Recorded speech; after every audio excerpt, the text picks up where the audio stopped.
Dead ahead. Range 250 metres. Range 250 metres. Dead ahead still. Dead ahead still. Range 225. Range 225 and closing. Tilt 6, dead ahead. Tilt 6, dead ahead.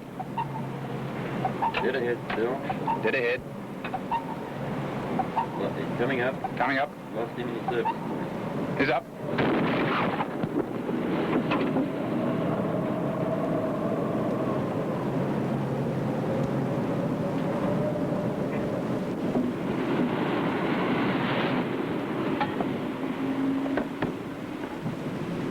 At Albany, in Western Australia, we meet the last Australian whalers.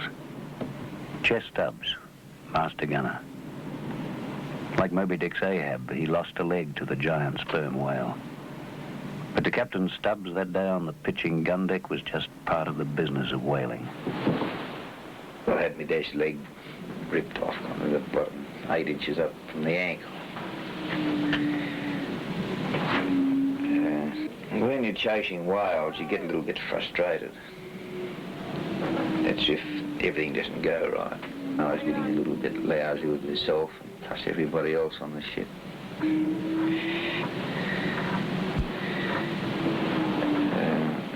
I went down on the gun deck to shoot this whale, or try to shoot it. And this day,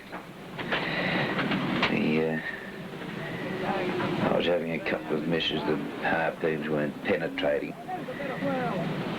During the absence from the gun deck, the forerunner, that's the rope that's joined onto the harpoon. The wave must have come over the bow and pushed it back onto the gun deck a little bit. When I went down there, I trod in this bite of the rope.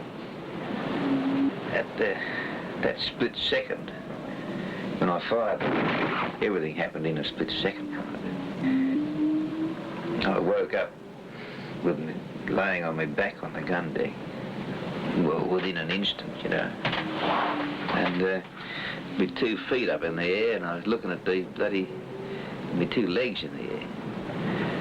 I was looking at these legs, and I only saw 1 foot. And I was yelling out back up in the bow, "Where's me foot?" They went overboard. That happened the end of October. Oh, yeah, January, at the middle of January, I was back on the ship.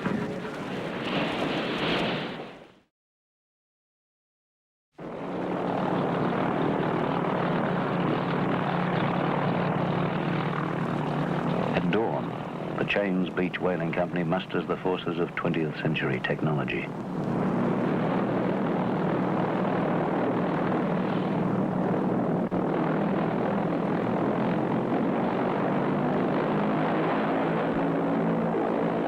Today, on the sea and in the air, we join the company, chasing whales. Romeo Golf, ready to 8101. Romeo Golf, Bravo. Okay, expect. Good morning, Ray. Worked out the peakhead on the way out.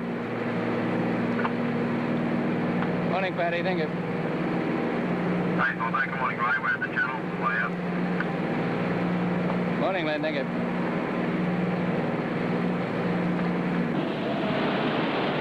The skills they'll show us are all self-taught. Today's experts still remember their first hunt. They used a small wooden motorboat and knew nothing but the myths and stories about the sperm whale. They weren't game to shoot that first big whale. They thought it might turn around and attack the ship.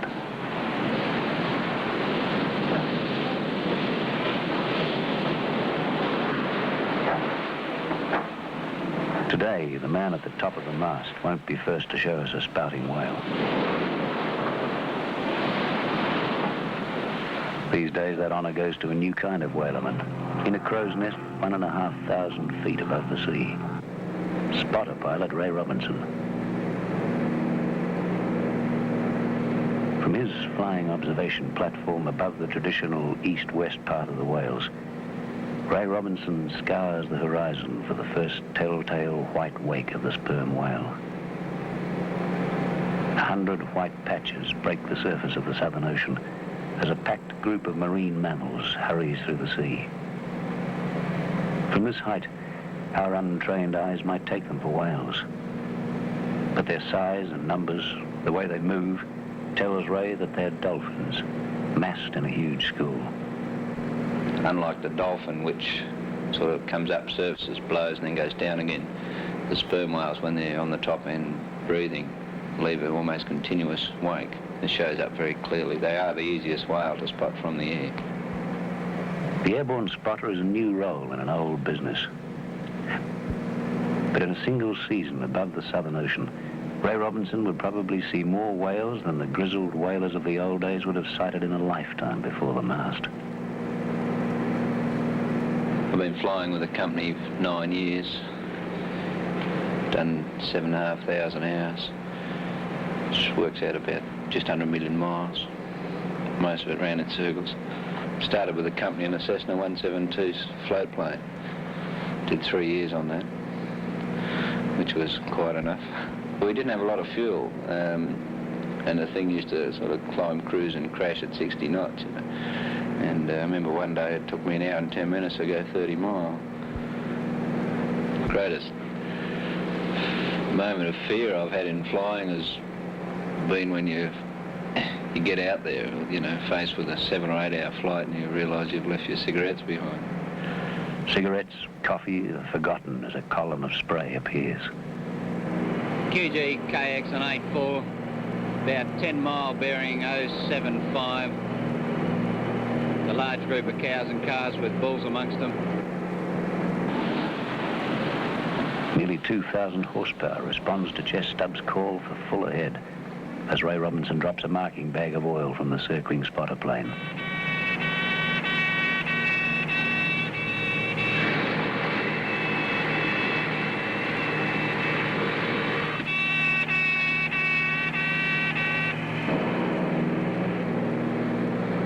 I've dropped oil about 2 mile ahead of these whales. Above, the eyes of the spotter guide the chaser Cheynes 3 in on the first target of the day. KX, the oil slick's about 1 mile ahead now. The whales are just coming up to it. Still some big ones on top. A lot of cows milling around with them. You get in amongst them, you should see them all right. The chaser closes in. The one big one has dropped down, Chaz. He's running shallow, about 6 lengths slightly to starboard. Come round to starboard a bit. The sperm whale dives, driven down by the engine noise of the fast-closing chaser. But Chess Stubbs' armory is far from exhausted. The sonar operator, tense behind his machine, clings to that thread of sound, Range 375. the only link between ship and whale. Still 15. The technique? You have to stop. Hold the whale below. Force him down with engine noise until he must breathe. Dead ahead, range is 350 meters. Tilt now 60. Tilt 60. The angle says he's deep. Dead ahead. Slow and wait. Tilt is 55. From 60 to 55. Dead ahead now. He's moving up. Tilt is 40. Range Tilt 40. 50. Still coming. Dead ahead. Increase speed. The noise will force him down. Another lot of bloody fish.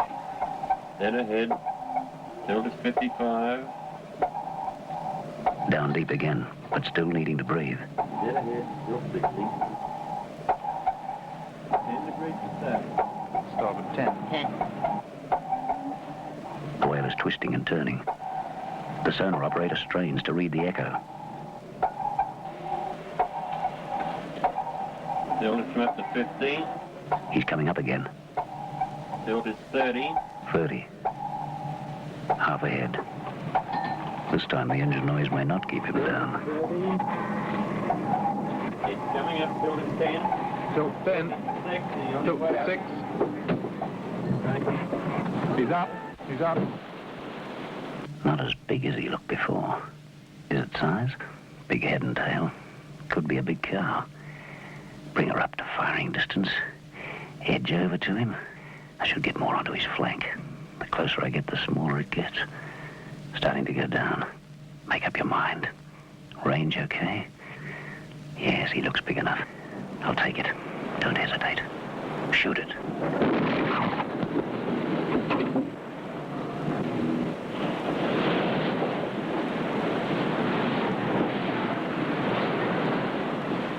More than 100 years ago, the founder of modern whaling, Norwegian Sven Foyn, invented this harpoon gun. The Cheynes 3 gun was loaded. The iron grenade tip, packed with 650 grams of explosive black powder, is fitted into place. Sonar tracks the deep-diving whale. On other occasions, aircraft and ship work together to hunt the sperm whale. Straight angling slightly to the right. David!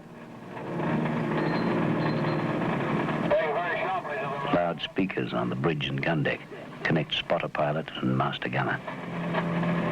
Hey! Steady. This hunt with ship and plane is more urgent than the game of tactics with the sonar. The pilot can see the sperm whales down to as deep as 100 feet. Shouted orders direct the ship into position beside the whales, so far only clearly seen from the air. Still there. Fire on your port bow. One length. Straightening up now. Come around your left a little. What? Steady! Three-quarters of a length. Wide on your port bow. Steady! Half a length running shallow. Angling to the right. Steady. Steady! David! Come around your right a little, Chess. 1,500 feet above the pilot, the eyes of the hunt is caught in the excitement of the chase. Still there. The one on the left is coming up. They're both still there. One on the left coming up. And they're still there. And there's one coming up right in front of you. Not one, but two whales are running parallel with the gun deck, in perfect position for Chess Stubbs' harpoon.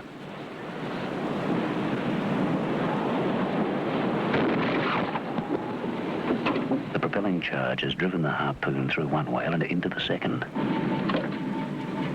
The winches haul on the weight of the two whales, now held by the 18,000-pound breaking strain Forerunner. The extraordinary and unplanned double catch has meant that both whales may not have been instantly killed.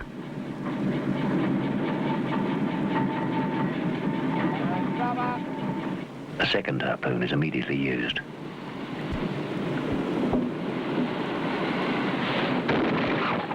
The grenade explodes 6 seconds after leaving the gun. The harpoon used on these occasions differs only in that it has no holding barbs.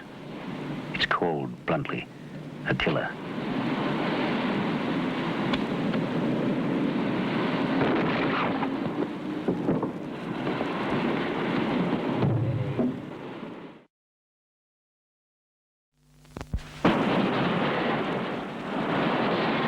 Scientists have relied on the work of men like Chess Stubbs and the whalermen of Albany for much of their information about the whale. Information that's still not complete in any of the fields from population to behavior.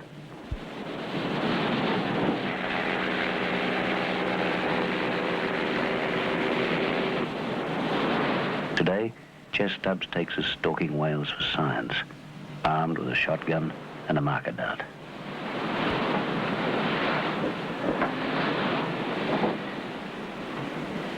The tagging is part of a scientific program that'll help ensure that the sperm whales near Albany don't suffer the same fate as the humpbacks hunted in this area 20 years ago.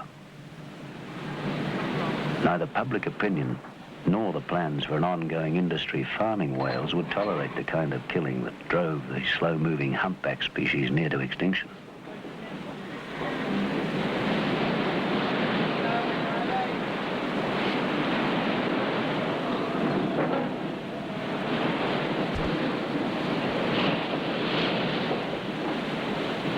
Whales dive as the engine sound comes nearer.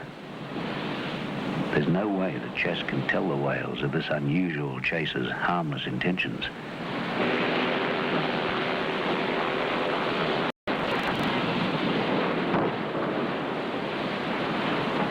The marker, if it's eventually retrieved, will provide useful information on the sperm whale's pattern of movement through the Southern Ocean. But the flensing deck is the scientists' main work area. Each whale must conform to the International Whaling Commission's present size limit of 30 feet. At nearly 50 feet, this giant bull is definitely size. The Commission decides its limits on size and numbers on the advice of scientists like John Bannister, Deputy Director of the Western Australian Museum and advisor on whales to the Australian government. At the moment, we're collecting material both from the whales as they're brought into the whaling platform and also in the terms of data on catch and sightings by the company, and putting all this together and feeding it into calculations that scientists such as me and others all around the world are doing in an attempt to try and estimate the number of whales which will be taken each year by whaling companies such as this one here. The size limit has just been dropped from 35 to 30 feet. And now, as a result, many more female whales are taken, even females bearing young during their 16-month gestation period. But the limit was changed after careful analysis of information provided by carcasses on breeding capacities, age, structure, and population dynamics. The Albany whalers are not altogether happy to take calves, but like the Whaling Commission, they've accepted scientific advice. Information gathered from tests like this, checking age by counting the numbers of ovulation scars on an ovary, went into the computer decision to lower the limit. The old 35-foot limit had meant that almost all males were taken. Now, the stock of females we know much less about, but from what we've been able to tell about the males, it looks as though the stock of females has been very little fished. And in fact, in relation to the number of males that there are about, the stock of females may well now be too large.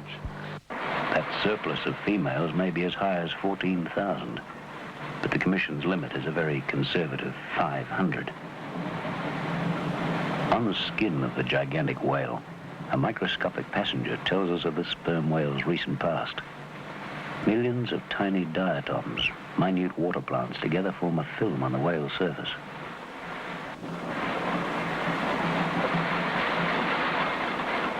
Certain types of diatoms live only in very cold waters.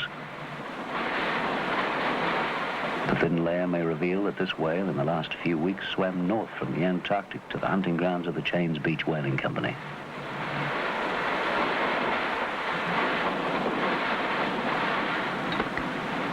The stomach of the world's largest hunter is filled with dozens of beaks, the remains of his constant diet, the giant squid. They too may tell that he has hunted and eaten in the distant waters of the Antarctic.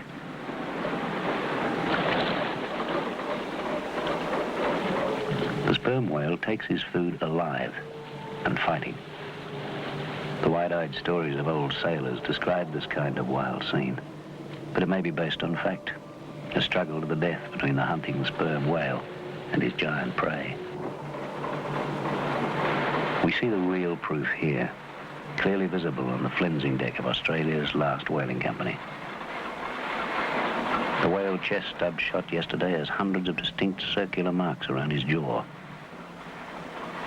Marks left by the desperately clinging suckers on the tentacles of the giant squid, struggling against death deep in the ocean.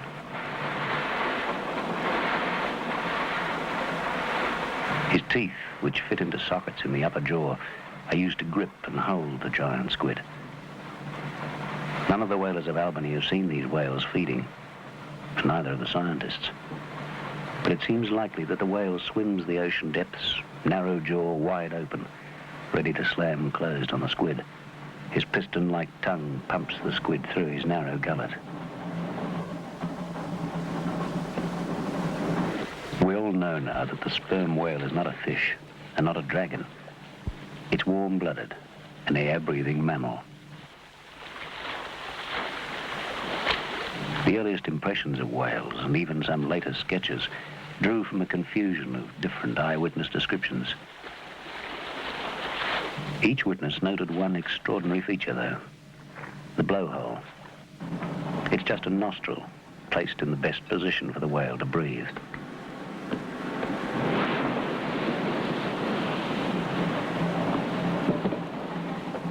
Muscled along by the chaser, the sperm whale blasts out a cloud as he breathes. He'll blow and inhale in rapid succession, building up oxygen not only in his lungs and blood, but also in the flesh of his body. He uses myoglobin in his body, like hemoglobin in the blood, to store this additional oxygen.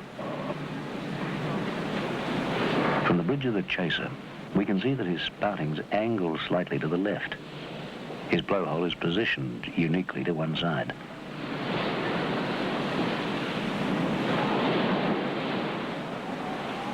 They're gone. This could be a long wait.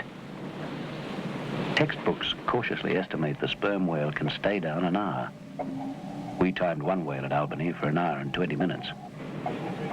Chess Stubbs, who's waited for more whales than most men, has timed one big bull whale at 1 hour and 40 minutes below. 35 till... Down and down the whales dive, deeper than any other creature can go. Dead ahead.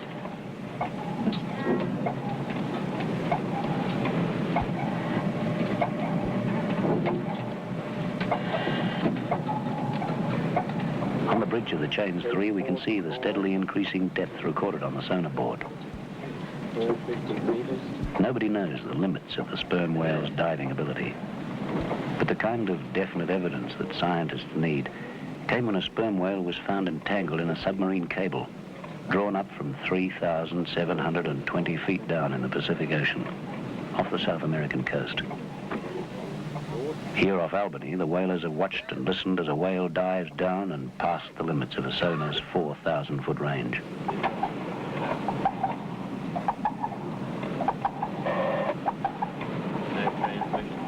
Inside his giant head, the sperm whale carries one of the secrets that may explain his ability to plummet effortlessly to such depths.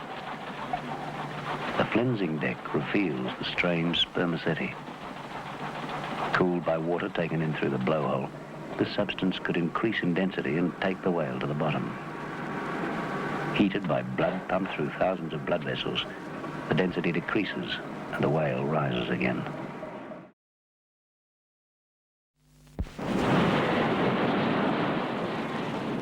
The sperm whales travel in the deep ocean, and that's where the whalers of Albany hunt them, a regular and predictable pattern.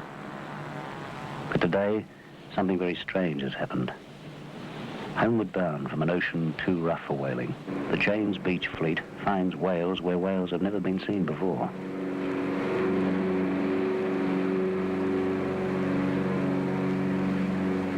Dozens of them, far inside the shallow waters of King George Sound. Only blind panic could have driven sperm whales so near to the shore. From the air, Ray Robinson sights a clue to this strange behavior. This defensive circle is a typical reaction to the threat of an attack by killer whales.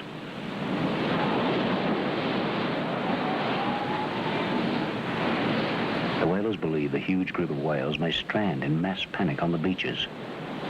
The ships move rapidly in.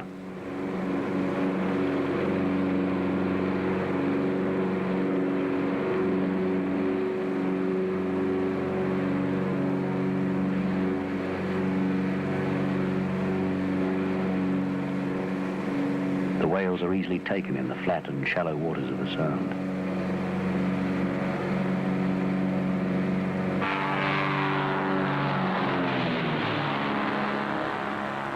The aircraft alerts Huey Stanley in the tiny factory workboat. One harpooned whale is drifting towards rocks in water too shallow to be retrieved by the chasers.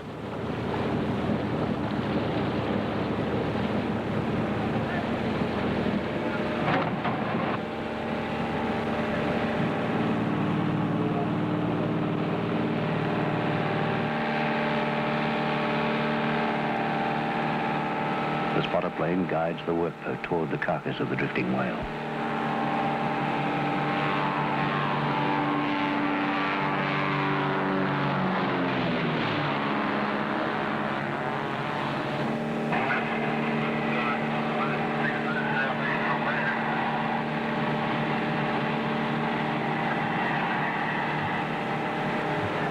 The sheltered waters of the Sound may be mill pond smooth to the 150-foot whale chasers, but the tiny boat, usually limited to plying within a few hundred yards of the station, rolls and pitches through the choppy seas.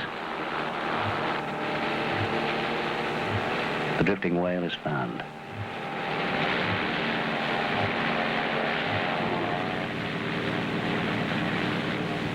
Bent by the wind, its identifying flags indicates which of the 3 Cheynes beach chasers should be credited with the kill.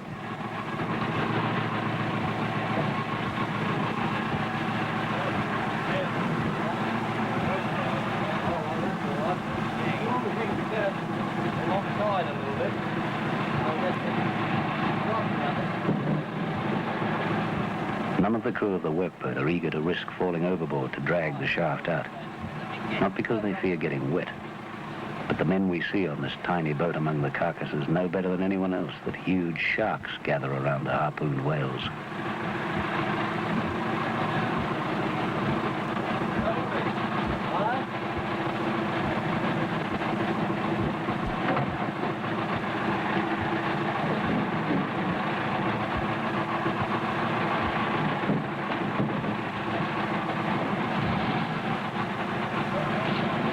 Cable runs from the boat and is looped around the giant tail flukes of the whale for the long tow back to the station.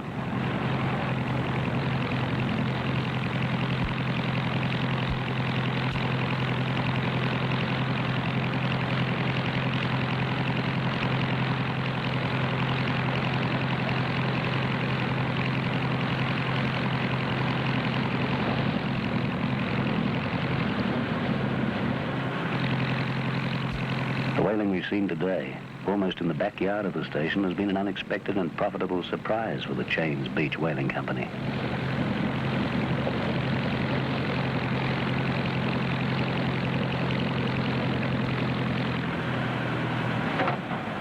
The half-dozen carcasses of whales tied up at a buoy 100 yards or so from the flensing deck may be the most attractive bait in Australia for another giant of the seas. The fearsome great white shark.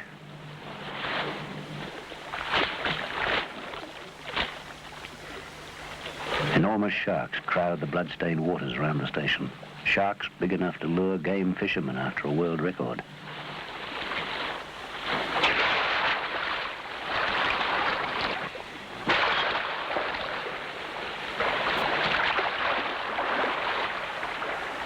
The sharks take any bait, but break free with ease to return and feast on the moored carcasses of the whales.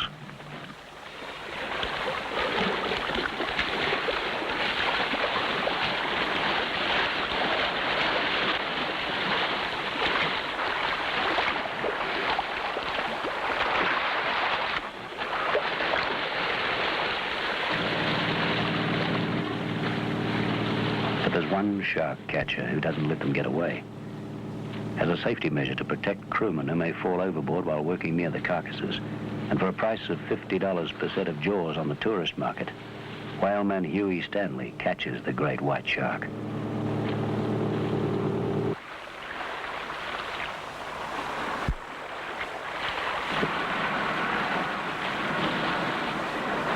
On the nearby flensing deck, the whales show us the terrible mark of the shark's huge jaws and scalpel-sharp triangular teeth.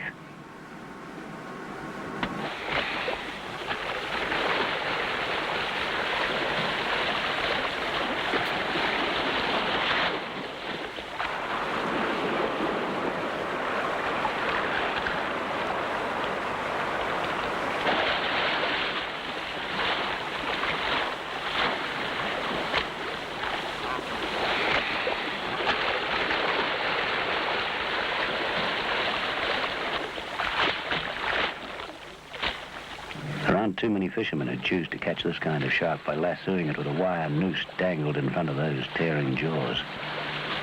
But that's how Huey Stanley catches sharks.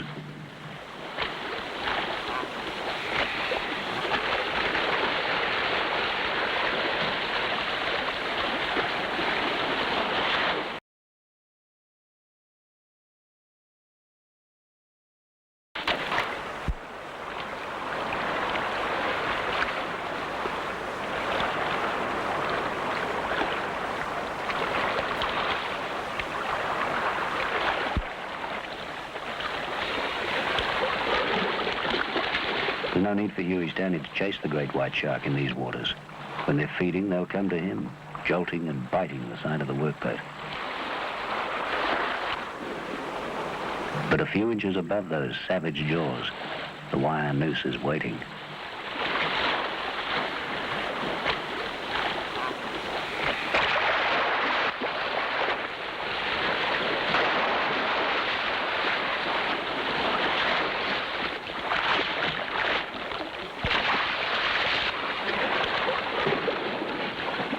Massive shark wins this round.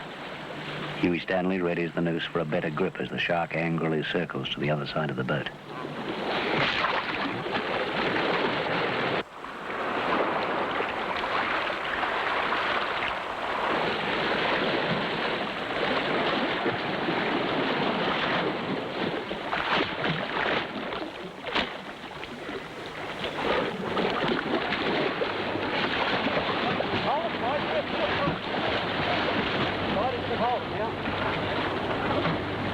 This is no sporting attempt for a world record on a lightweight line.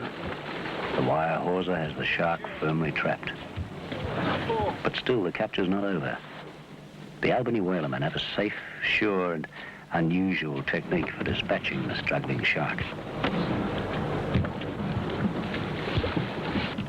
Right.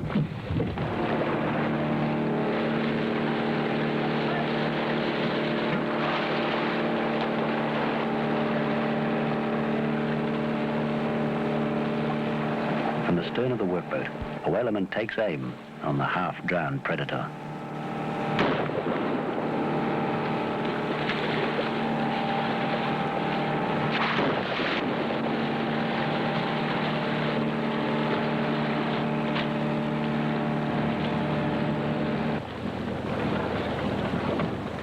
It's taken a long tow, water skiing behind the workboat and 2 shotgun blasts to make the great white shark apparently safe enough to handle.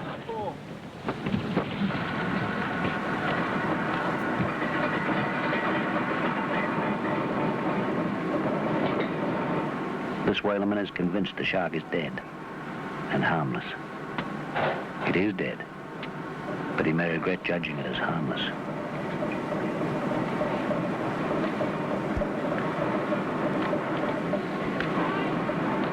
The twitching reflexes of the jaw should give a warning that a flicker of nerve response remains.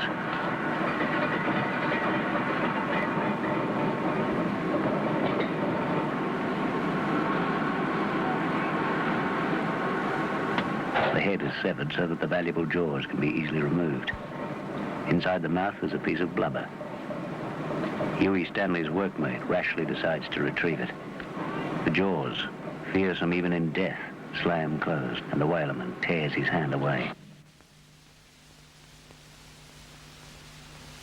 The extraordinary accident happened in an instant. The whalerman's hand touched a nerve at the back of the dead shark's mouth. With a reaction just as instinctive, he tore his arm free, past the gripping teeth. 27 stitches will be needed to repair the gashes inflicted by the severed head of the thoroughly dead great white shark.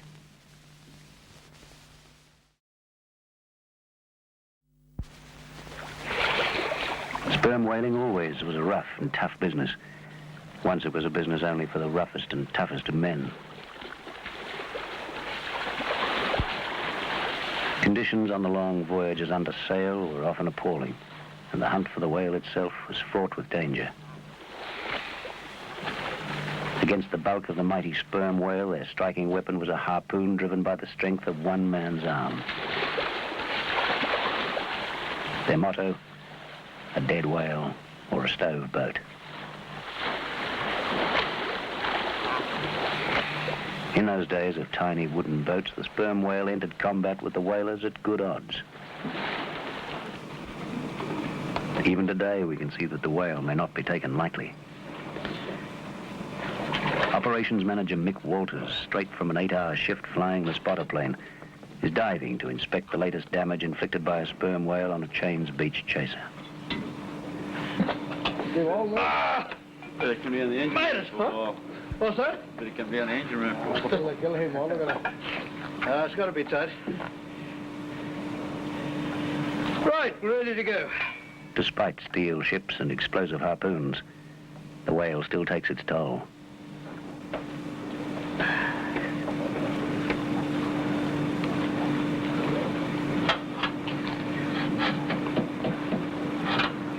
What sort of torch do you use? Have a look, Rick.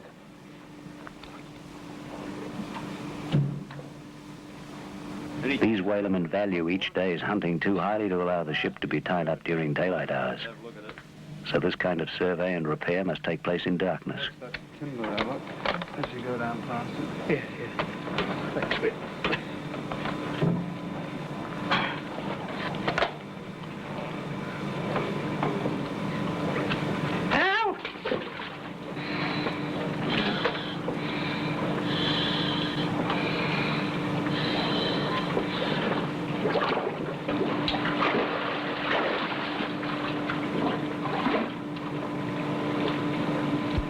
This is the second time this season that a sperm whale has put the Cheynes 2 master gunner Rio Samoki's chaser into dock. Maybe another shot.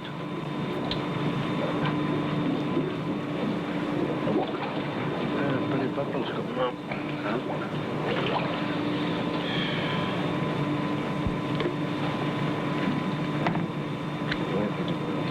The crew of the Cheynes 2 are anxious to hear the extent of the damage. Each day in dock means another missed chance at the whales. The prestige of being top chaser is important.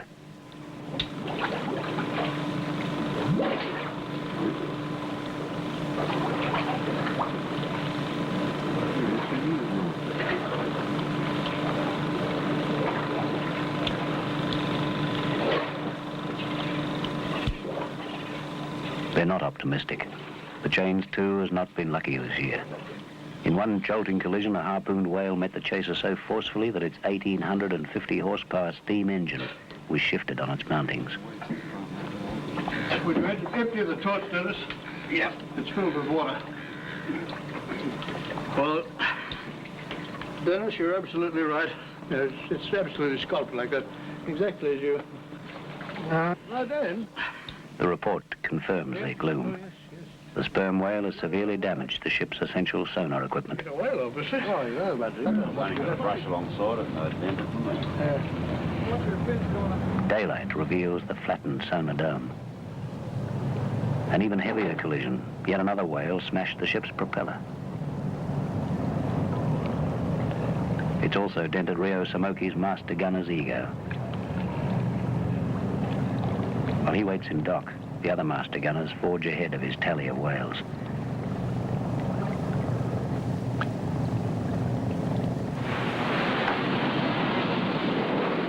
Today, one of these whales will briefly have his turn.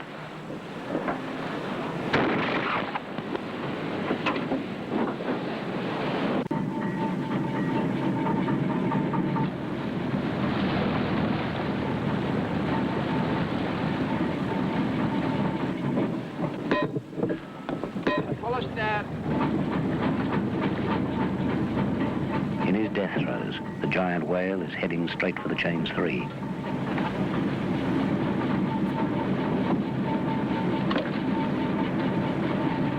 On the gun deck, the crew hurriedly reload a killer harpoon as the whale surges towards the bow of the ship.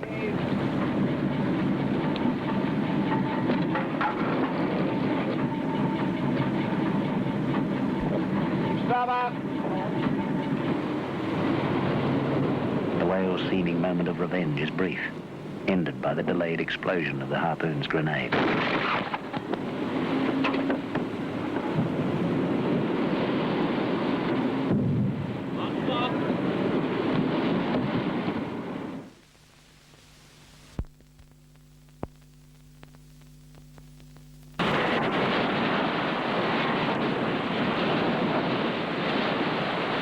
Unlike the giant Japanese and Russian pelagic fleets, with their floating factory ships in attendance, this last Australian whaling venture is shore-based, a daily operation in and out of Albany. From March to mid-December, the whalerman's day begins at 4 a.m., and very rarely are the chasers home with whales in daylight.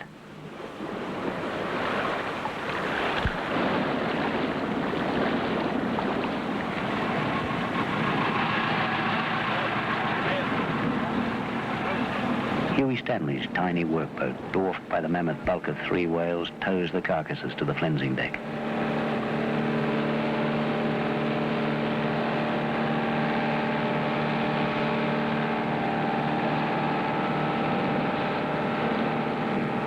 Within the next few minutes, we'll see the whale, now a package of products reduced by the flensing knife to its saleable essentials.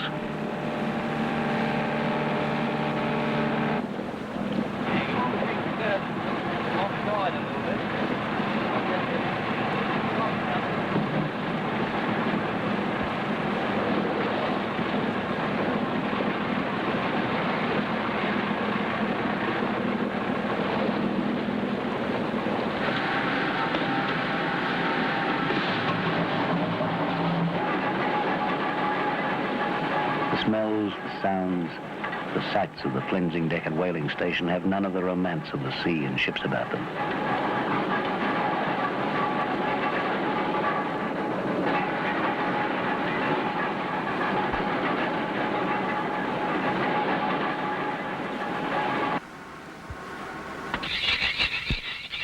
The expert in this less picturesque side of the whaling industry is the flenser. The station is sited almost incongruously at the foot of a gently sloping hillside dotted with the famous Western Australian wildflowers.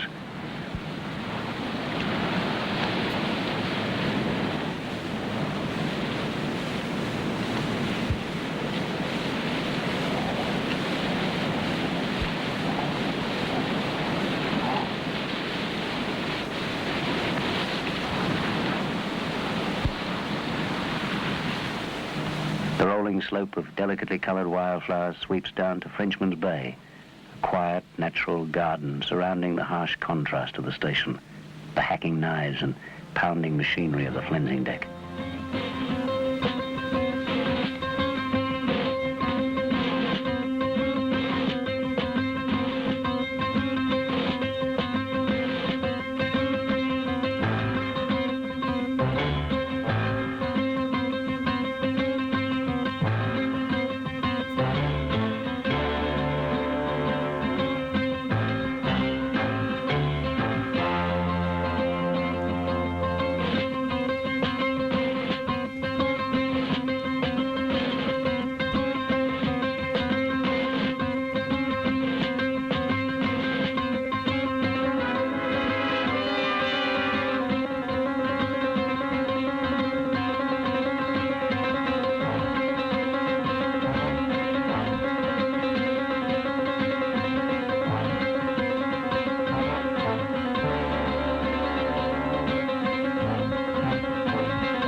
There's nothing random about the flensing process as the razor-sharp flensing knife drives through the blubber.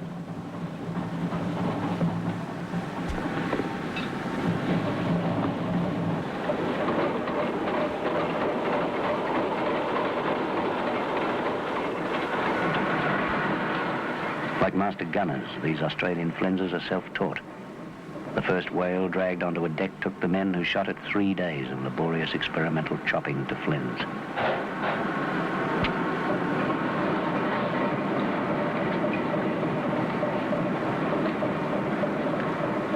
Today, not an unnecessary movement, as knife and winch work together to peel the oil-rich blubber from the whale.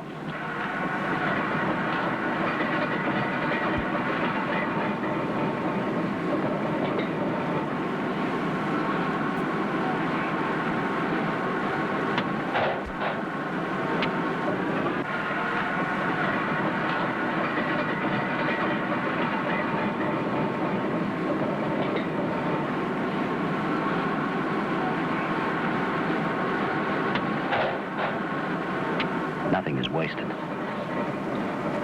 The waxy sperm oil from this blubber and from inside the head will be used as a lubricant in watchmaking, in precision engineering, and in the textile industry.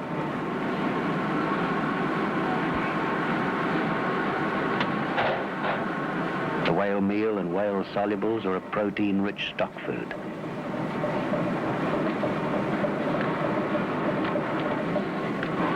There's one last product.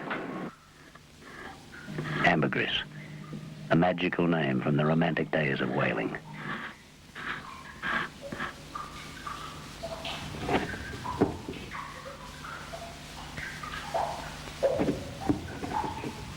Once it was worth £5 an ounce. A lump found on the beach was like striking gold.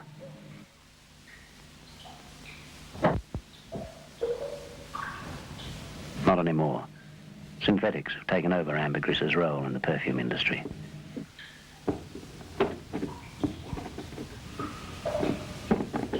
This famous component of the world's most expensive perfume starts its life in much more humble form, as a lump of whale feces compacted around an irritating squid's beak.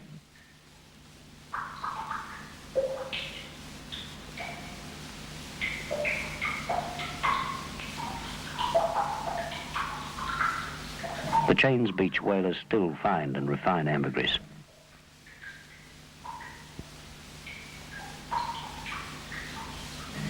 But the clear and viscous sperm oil is the 20th century reason for the Cheynes beach whalers' hunt in the Southern Ocean.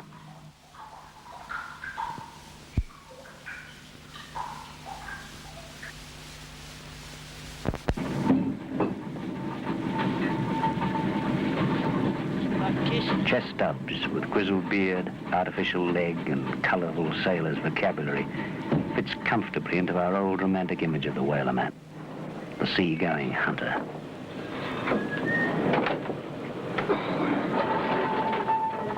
But like his crewmen, winching the 900th whale of the season alongside, he understands the need to work almost as a farmer, to consider that annual tally of whales as a carefully controlled harvest. It must be this way if the industry and the sperm whales are to survive.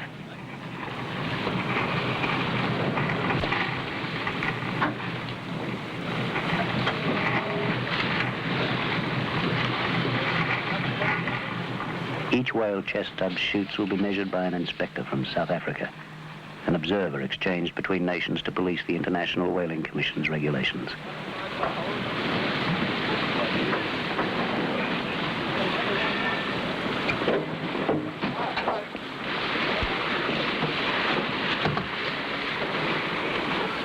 It's the master gunner's responsibility to ensure that each time he fires the gun, the harpoon hits a whale that is legal size. Each of the shots we've seen fired in this season will be judged twice. Once for accuracy of aim, once for accuracy of judgment.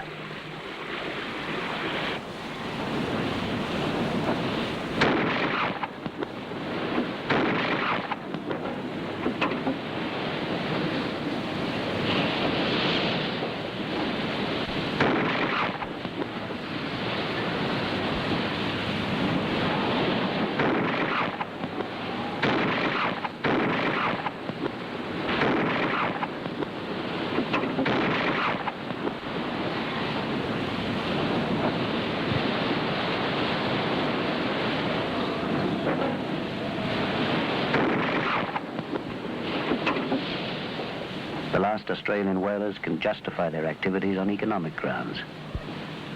Does science support their case? John Bannister. I believe that one can make out a case for the fact that the sperm whale is swimming around in the ocean as a very convenient parcel of material that is valuable at the moment, that man, in fact, would find it hard to find in any other form. It provides chemicals, both for lubrication and in the chemical engineering industry, which I'm told, or we understand, cannot in fact be easily synthesized in any other way. So one could say that there's justification for the catching of sperm whales, and particularly by comparison with, for instance, the catching of humpback whales or other baleen whales, which in the past were used mainly as a source of oil for soap or margarine, for which these days there are perfectly good substitutes in the form of coconut oil or other palm oils or fish oil. On the assumption that there has to be a whaling industry, we believe that the only way that it should be regulated is on strict scientific lines, using the best scientific advice available. And this means that we have to obtain information both from the whales and from the actual catching data, the sightings and the numbers they take and so on. And this all has to be combined to produce information on the numbers of whales that should be taken, and regulations then should be set to make sure that these numbers are kept to.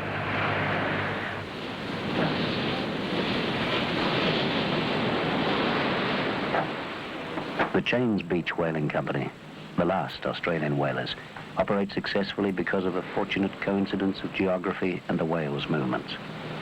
The continental shelf runs in close to the shore of the Southern Ocean. It's economic to chase whales because they're so near. Chest stubs, master gunner. I've seen whales out here at times from horizon to horizon. And how far they are over the horizon, I don't know. It blows all over the place. Gee, when you see 1,000 whales in one day, or even less than that in one day, and our catch is only 900 a year, it seems a little bit silly that conservationists, because we're our own conservationists, that the thing is that if we go around shooting whales promiscuously, we're going to do ourselves out of a job in another 2 or 3, 5 years. The thing is to keep the stock there, keep the breeding stock there. A quarter of a century of whaling convinces master gunner Chest Stubbs that the sperm whales will flourish as a species, and the Albany whalers will continue as an industry.